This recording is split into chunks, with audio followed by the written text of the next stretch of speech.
दोस्तों स्क्रीन पर आपको दिखाई दे रही है नोटिफिकेशन नंबर 34। इस नोटिफिकेशन से आपके लिए क्या रिलीफ आया है, चलिए वो जल्दी से जान लेते हैं।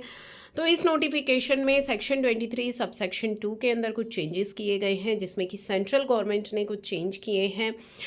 Specify the person making supply of good, जो कि व्यक्ति गुड सप्लाई कर रहे हैं थ्रू ई कॉमर्स ऑपरेटर से, जो कि टीसीएस कलेक्ट करेगा e commerce operator, and having aggregate turnover in preceding financial year and in the current financial year. अगर आपका टर्नओवर एक्सीड नहीं कर रहा है एग्रीगेट टर्नओवर से, विच अ सप्लायर इज लायबल, जिसकी वजह से आपको रजिस्ट्रेशन लेना पड़ सकता है। अगर आपका टर्नओवर कम है 20 लाख से, तो आप पर ये नोटिफिकेशन एप्लीकेबल हो जाएगी। और अगर आप जो है ई कॉमर्स ऑपरेटर के द्वारा सप्लाई कर रहे हैं, ठीक है।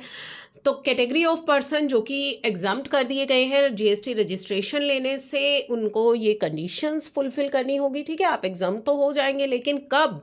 जब ये कंडीशंस आपकी फुलफिल हो रही हैं। सच person shall not make any inter state supply of good, यानी कि आप सप्लाई कर रहे हैं ई कॉमर्स ऑपरेटर्स के द्वारा, अमेजोन के द्वारा, फ्लिपकार्ट के द्वारा, परंतु आप जो है इंटर स्टेट सप्लाई नहीं करेंगे। सच person shall not make supply of goods through e commerce operator in more than one state और यूनियन टेरिटरी, जो कि आप जो है सप्लाई करेंगे ई कॉमर्स ऑपरेटर के थ्रू, लेकिन एक से अधिक स्टेट में या यूनियन टेरिटरी में आप सप्लाई नहीं कर सकते।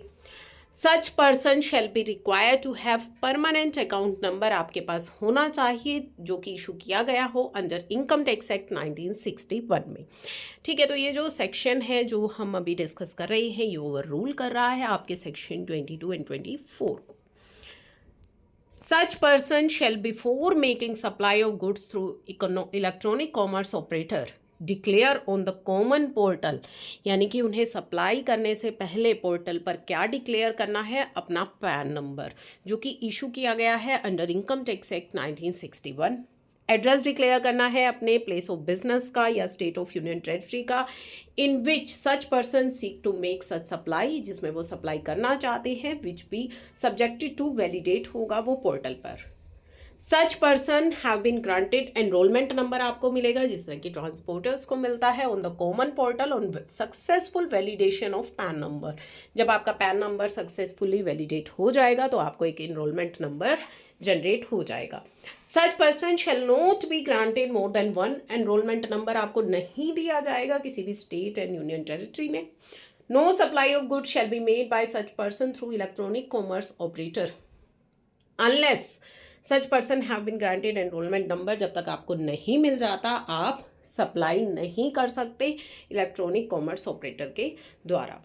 Where such person are subsequently granted registration under section 25, the enrollment number shall cease to be valid from the effective date of registration. यदि आप रजिस्ट्रेशन ले लेते हैं, मान लीजिए आपकी जो टर्नओवर लिमिट है वो एक्सीड हो जाती है, जिसकी वजह से आपको रजिस्ट्रेशन लेना पड़ता है, या आप वॉलंटरी जा कर के रजिस्ट्रेशन ले लेते हैं जीएसटी में, तो ऐसे केस में जो आपका एनरोलमेंट नंबर आपको दिया गया था वो इनवैलिड हो जाएगा, ठीक है। तो ये नोटिफिकेशन जो है वो इफेक्टिव हो रही है 1 अक्टूबर 2023 से।